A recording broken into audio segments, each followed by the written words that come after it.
SPY was down just under 0.5% today, closing at 604.33. You can see we're up slightly here in post-market trading.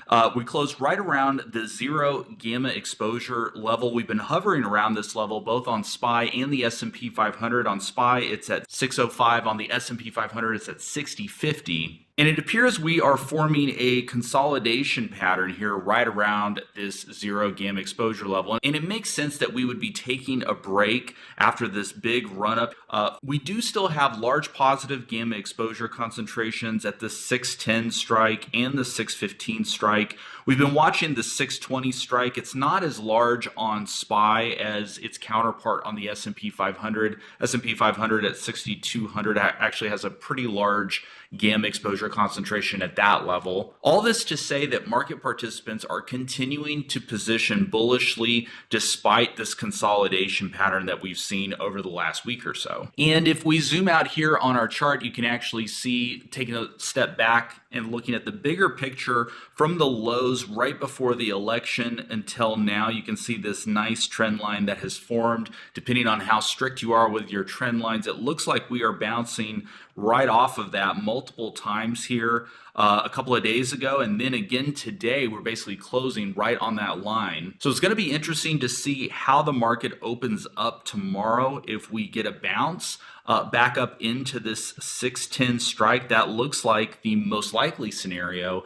However, a break of this trend line could spell some nastiness down below. The options market looks to be positioned for a higher move into year end. And so this could be a very interesting situation heading into the market open tomorrow. Thanks, Anthony. I'm seeing a lot of the same things on my chart that you just mentioned. We've been warning about the market being below the whole moving average, and basically that the S&P yesterday had tested that and rejected, even though it was a big green day. So today we gapped down. We see continuation a little bit lower. We still haven't made new lows, so it's still consolidation. But I wouldn't be surprised if we saw 6,000 retested, maybe even down closer to the lower Keltner channel at 58.75. The Keltners are angled at a sharp upward trajectory, so that's bullish. And there really isn't any evidence right now that this drop is going to materialize into some sort of a new bear market or something. I would expect the dip to be bought. Thanks, Sean. Yeah, one of my favorite indicators of risk on appetite, of course, is looking at Bitcoin, and Bitcoin is back above 100,000. It's really been bouncing around this 100,000 level since before Thanksgiving holiday here in the US. You can see here, especially over the last several trading sessions, just going back and forth all around this 100,000 strike. This does look to be a consolidation pattern as wide as it is. And we see continued significant volume relative for Bitcoin at the 110,000 strike, with large gamma exposure concentrated at that strike as well. And so it appears that market participants are positioning for a continued move higher up into this 110,000 strike. But if we just scroll down to our 3D gamma surface model, we can actually see where the 110,000 strike is mostly concentrated, and that is actually in the December 27th expiration. So it's going to be really interesting over the next couple of weeks to see how risk on this market does get. Coming back up here to our chart, the move in Bitcoin has been ferocious over the last month or so. And the trigger event was really the election. This is where things really took off. And we've had a series of legs higher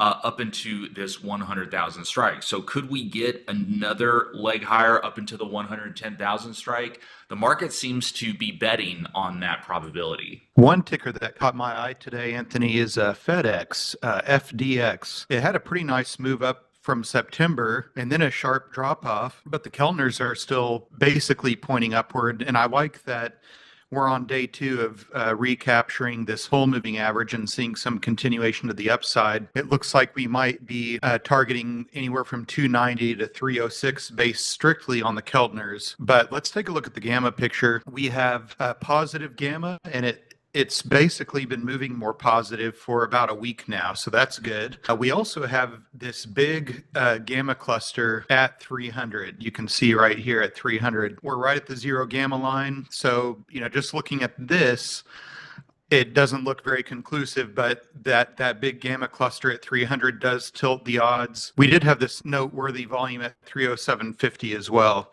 So based on the indicators on my chart and this big gamma cluster at 300, I think FedEx has a pretty good shot to rally toward that target. Next, let's take a look at Palantir. Palantir bucking the trend today with, most of the rest of the market red. Palantir is up 1.3%, closing above the 73 level. And the volatility has really picked up the last week or so. You can see coming all the way to the 80 strike, rejecting immediately off of this upper dealer cluster zone. We came all the way down to below 70, which is currently sitting at our zero gamma exposure level. Traders appear to be continuing to bet on another bounce higher back up into this 80 strike. You can see over 15,000 contracts were traded at the 80 strike today, and it is the largest gamma exposure concentration as well. So there's a good chance that this momentum here can continue,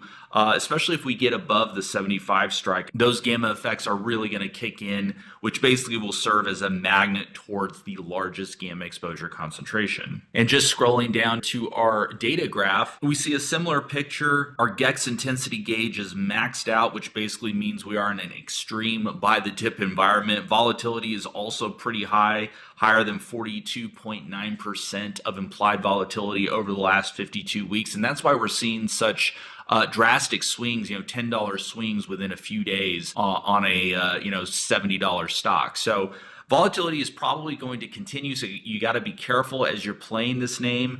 But again, the 80 strike is where everybody is focused on still in Palantir. Thanks, Anthony. You'll notice the last few days I've been focused a lot on what we would consider to be value names. And that's just because it seems like the growth names have been getting a lot of the love, and a lot of these value names are near short-term low points.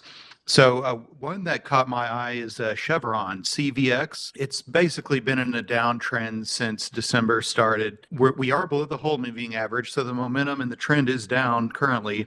But I think this overall pattern looks like it's consolidation.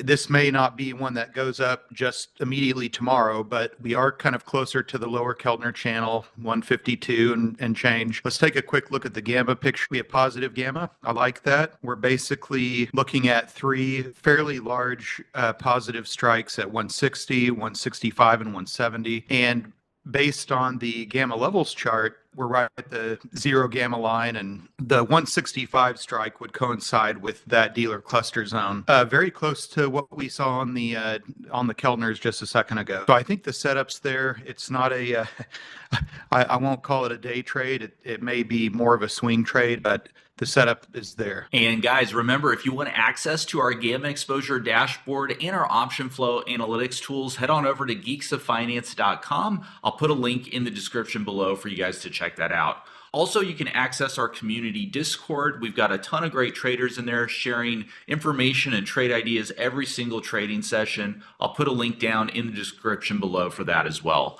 Thanks so much, everybody, for watching, and we'll see you guys in the next video.